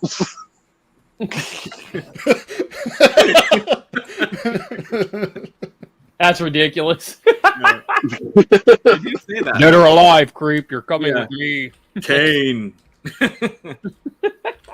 Oh, hi, RoboCop 2. RoboCop 2 goes, man. I love that. That animation, I think that holds up so well still. That's the best shit I've ever seen for that type of work. God, dude, you want to talk about painstaking stop motion. That Ed 209 is what they're animating is a Ed 209. It is live. It's not a puppet on a green screen. It is Ed 209 in a theater that they're animating. How big was that pain though when they animated? Were those miniatures? So they did use some miniatures. They did use like I said, Ed 209. The final Ed 209 in the theater was a life size. Oh, the theater one, yeah. Yeah, that was a 1:1 scale Ed 209 they used. Earlier, Ed 209 was a miniature. I think it was think it's like 1/3 scale, 1/4 scale miniature Ed 209. Do you know what because I don't. Do you know what scale the Terminator was? Because there's one scene in the first Terminator when it's limping down the corridor before they slam the door on it. Is that how big was that? Do you know? Yeah. I think that was. I think that thing. It was like a foot. I think it was 18 inches or something. It was like it's a huge maquette. Because they did have a scale one, didn't they? Yeah, the limper. So good. Yeah, because they did. Because I think it was the hallway scene where he's being dragged and see what James Cameron did. James Cameron filmed on projectors and then projected it onto the background in front of his actors, so his actors had something to work with. So when you see the T-800 coming out of the rubble, that's the same. That's the same puppet that they had, like dragging down the hallway. And then the door when she shuts the door, she's shutting the door on a projector. So you can spot that. Because the lighting is different, right? But yeah, the T-800 puppet was the stop motion puppet was about 1/4 scale, and then they did use 1/1 scale endoskeleton for like the half endoskeletons, right, where he's like half smashing his head against the door, I think, and so like when he's smashing his elbow or his shoulder into the door, that's a 1/1 scale, but it's not a full it's sitting on top of somebody's shoulders while they're walking around. I've seen that. It's sitting on his shoulder, so it's 1/1 scale, but it's half of the skeleton, if that makes sense. That's random. Yeah. They wouldn't make the full one like until Terminator 2 because then they had an A-class budget. So but the first one's just done so well. When you see the whole robot, and then the first one was classed as a indie movie. In many ways, hand on heart, Terminator 1 is my favorite of the two. I love Terminator 2. It's like faultless. It's a masterclass in what a science fiction action movie with heart should be. But the indie nature of the first one, the pacing of it, the way it's all or mostly shot at night, to the point where when you get a day scene, you're like, whoa, my eyes need to adjust to this. They're in the day. And it's just all the story is explained on the run, like when they're crouched down in a car trying to, all the important points are told on the run under pressure.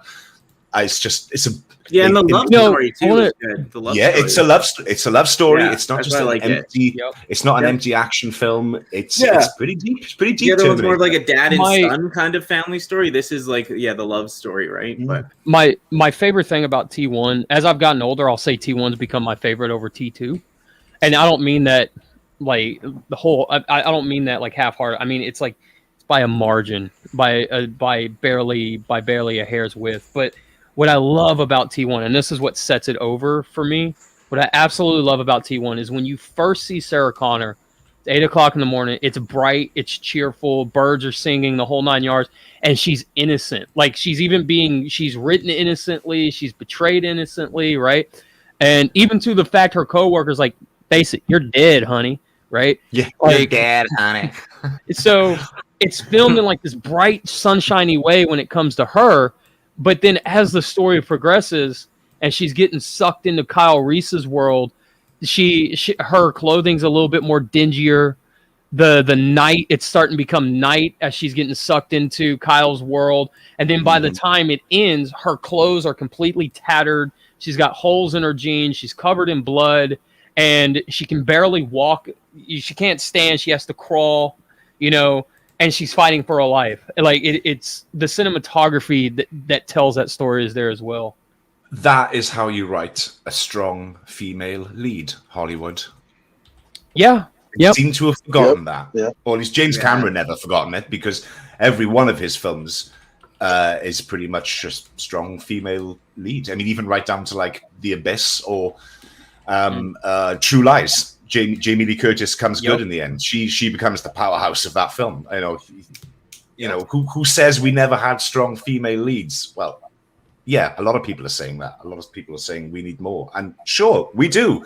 But I just don't think people in the good way, the old like school Cameron way. did. Yeah, the old yeah. school way, not this like agenda pushing feminist stuff. But yeah, I'd say I know the good old ways. Yeah, the aliens, frick, man. And I want to add to Terminator talk real quick. Is that if Hollywood, if anybody in Hollywood ever sees this, ever, okay, take note.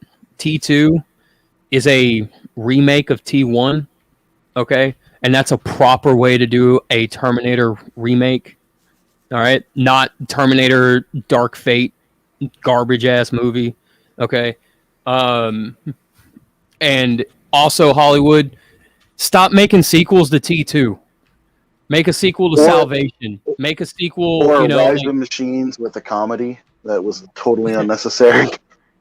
I can't find many people to agree with me on this, but I mean, really only the first two are worthwhile. I only ever watched the first two. But if I had to pick one of the other ones, it would be Salvation, because they tried to do something so different. And they did try, but they were 2 years too early in the timeline to have the endoskeleton. It just screwed everything up. There were problems with it. Yeah, but I liked there was a few more that we didn't want. Yeah. Well, it's a prequel. I think it's a prequel war no one gave a chance to. Mm-hmm. I will say that I love Salvation. I love the movie, and the things changed in the timeline because of the events of T1 and T2. There's multiple timelines out there because of T1. There's timeline 0 even, you know. But Salvation was an excellent starting point, but I still I feel like the alternate ending would have been better that they had in mind, instead of having open heart surgery in the middle of a desert, or a heart transplant, in the middle of a desert with, you know, it's the desert, it's windy, there's sand all over the place. So when you sew up John Connor and you put his rib cage back into his torso, like that's a year of healing at the very least, right? Like he's out in the exposure. He's not in a hospital. You know, he's not in this uber clean environment. You know, he's out with like snakes and scorpions and in the desert and in the heat and all this stuff. It's like, I mean, disbelief, you know, the suspension of disbelief, I can do that. But when you, like I said, open heart surgery in the middle of a desert, or heart transplant surgery in the middle of a desert, like, why didn't they follow up Salvation? Did the franchise fall into ownership dispute or something like that? So it made enough money, didn't it? Well, so there was a lot of so they did. Fox canceled Sarah Connor Chronicles. Sarah Connor Chronicles because they wanted to focus on Salvation. They didn't want to have brand confusion or anything else like that. And then, now this is just me personally, I think there was some backlash because they didn't want, you know, well, fuck, Salvation doesn't have anything to do with Sarah Connor Chronicles. I don't care. I don't want to go see that. And then Salvation it didn't make a whole lot. So it also bombed at the box office. So that's why I think, you know, we didn't see a lot of Terminator for a long time until Genesis. And then the trailer came out, spoiled everything in that movie, and nobody went to go see it. Yeah, and I will say, exactly, and I will say this about Genesis is that I enjoy Genesis, I really do. But there's a lot left on the chopping block, you know, that's there that they should have finished. Like, I get it, no one saw it, it didn't make its money, why take the risk, so on and so forth. But at the end of the day, Salvation didn't make its money back. And there is a continuation for Salvation. Dark Horse did the comic books for it, and it's a pretty interesting ending to that timeline, because it does end the timeline. It ends the Salvation Terminator timeline. So there's an interesting thing there. I wish somebody would do the same thing with Genesis, because the start of Genesis was perfect. The first 15 minutes, that war, you know, it was done perfectly. Well, how do they infiltrate? Well, it's a T-800, a deactivated T-800, sitting in a truck. Well, then what happens? Well, Skynet picks it up immediately, blows it away, but by the time it's too late, they're infiltrated, and it's such a good opening 10 or 15 minutes or whatever. And then, like I said, I enjoy Genesis. Well, I'm it's odd man interesting. out. It's interesting to see the split here. There are people who don't like Genesis and prefer Salvation. There's and vice versa. It's still something that people really care about. I just think I'm just worried that now is this thing just too damaged? Is this thing Dark Fate ruined everything? If I'm being honest, I said in the chat, I saw the first 5 minutes because I heard what happened. So I went on the internet and I just downloaded and found the dirtiest version of it I could. Any version, just to double check those first 5 minutes. I'm like, you're joking, right? You're joking. Yeah. The thread of the series, John Connor. Okay, you could argue that Sarah Connor is the thread of the series, but.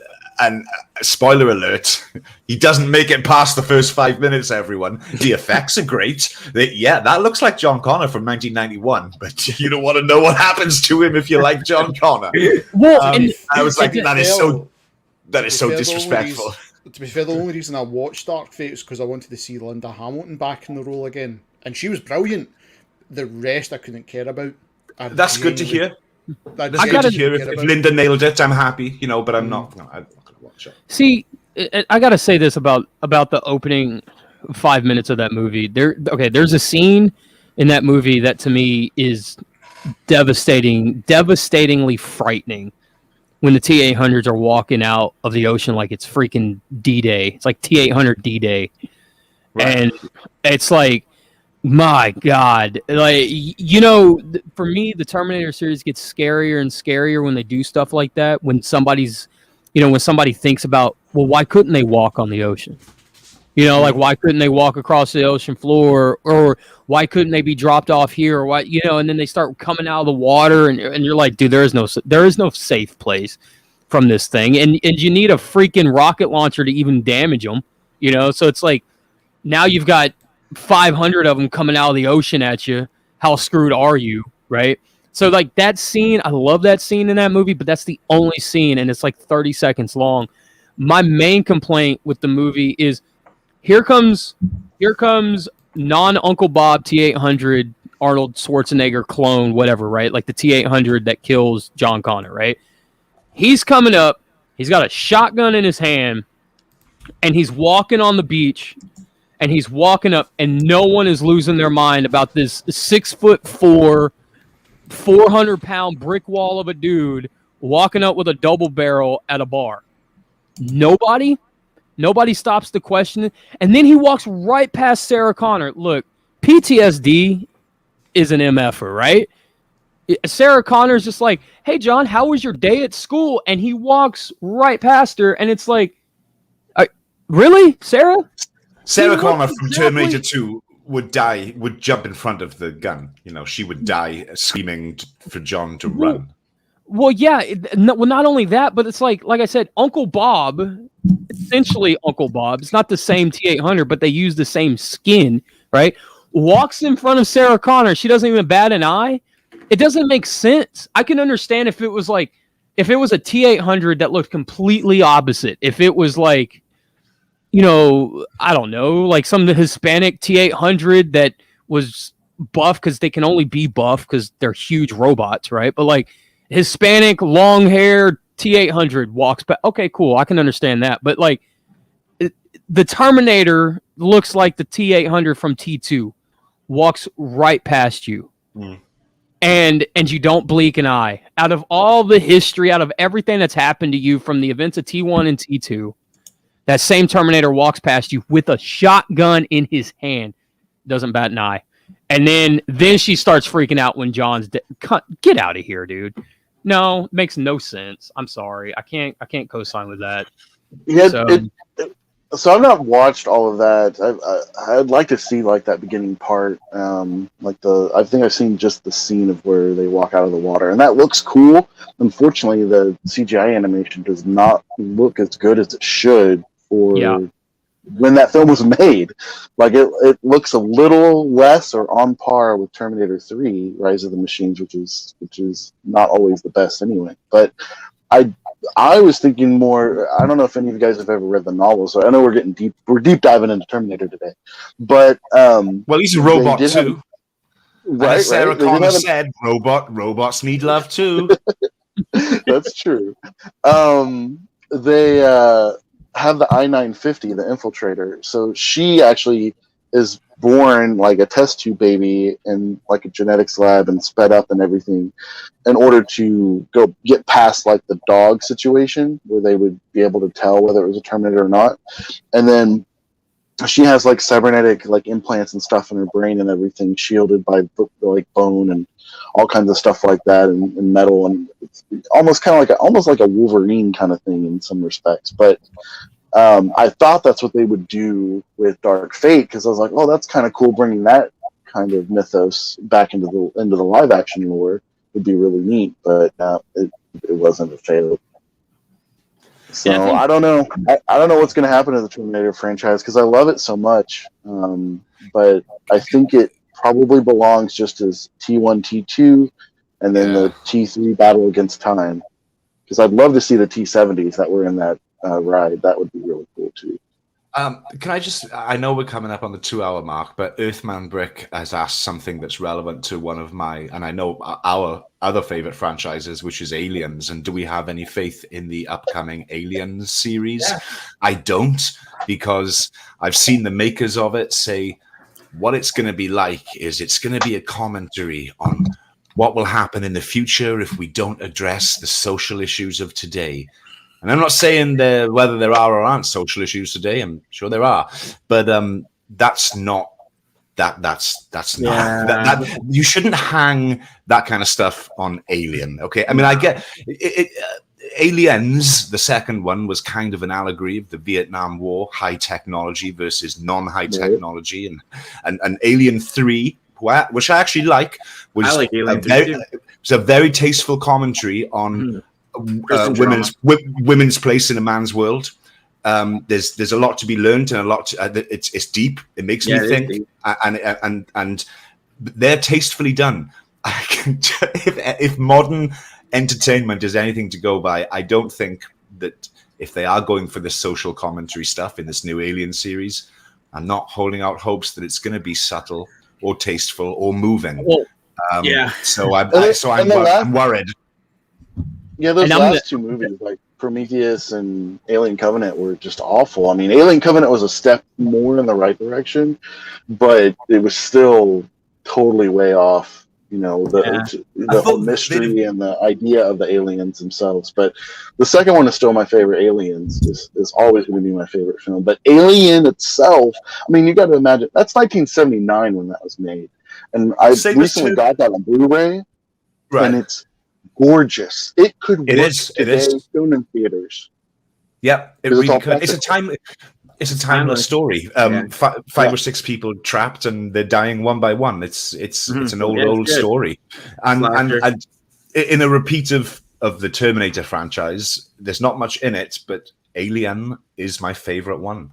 Same. And in terms of, this might sound a bit arty, but in terms of my work, my stop motion, the way, just to bring it back around, everyone, Alien, that is one of my favorite shot films, my favorite directed films ever. The sets, the camera angles, it's all a bit lofty and high-minded. I'm so sorry, but I could watch that film with the sound turned down and I would get something out of it. I love what Ridley Scott did there on that film, and I love Alien. And Aliens is of course great. You gotta leave it. You know what, Marcus?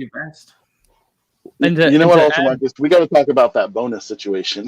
That's really. I want to have that conversation. We got to hear about that bonus situation. Right. I want to add to what you're saying, Ultra Marcus, real quick, about like Alien has always had a commentary behind it.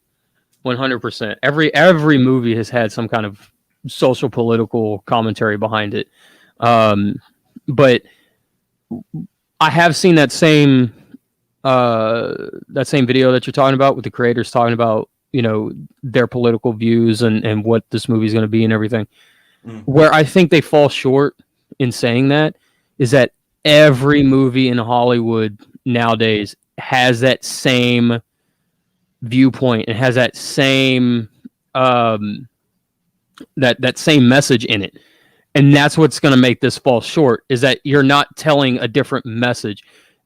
Okay, it's 100 years from now in the future, and it's the aftermath. Okay, and like that's it doesn't matter. It's the same message. If you want to set it apart, tell a different message. Give a different, even if it's a social, political message, that's fine. But give me a different message. Because when they said that, A, it's Disney. I already had no hope going into it at all because of Disney. Okay. Number two, I say that because I despise Disney. And when you say that, it's just like I lose all interest because you're not giving me this. You're not giving me anything new, especially with the Alien franchise that, like the Terminator franchise, has suffered very much so, even in the last decade, even with Ridley Scott coming back, you know? So, that's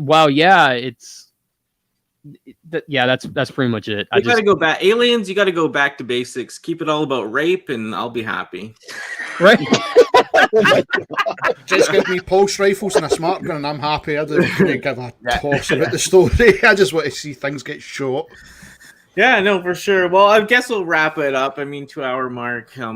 Thank you for everyone joining in chat and everyone with me. Thank you so much, as usual. I joke, but thank you so much. I'm so happy to be friends with all these people here and in the chat. So I'm blessed. Thank you, guys. Yeah. If anyone wants to say anything, let me. I feel like I was the last person into this circle of friends, so thank you for having me, all of you, and thanks for having us here today. And chat, it's been great fun keeping up with all of you as well today.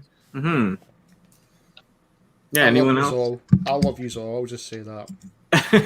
I just love you all. So, I'll be honest. So that's Tales for Teletran, 7 p.m. Eastern, everyone. 6 p.m. You can catch us tomorrow, 6 p.m. Central Standard Time on Input's channel, Input Stop Motion and Reviews, or is it Reviews and Stop Motion? I can never remember because I'm dyslexic. But yes, catch us there tomorrow at 6 p.m. Central Standard Time. You mean Saturday? Catch you there Saturday. Okay. Hold on. Let the come at us like a 1990s music video. Excuse me. Okay. That's Tales from Teletran every Saturday night from the hours of 6 to 8 p.m. Central Standard Time on my channel. That's in-PUT Reviews and Stop Motions. Join me, Danny Dolphin, Crimson Raptors, 3 live stream, and Roland Redneck Reviews for some Transformers talk. And we might even have a guest. Who knows? But I don't. Do you?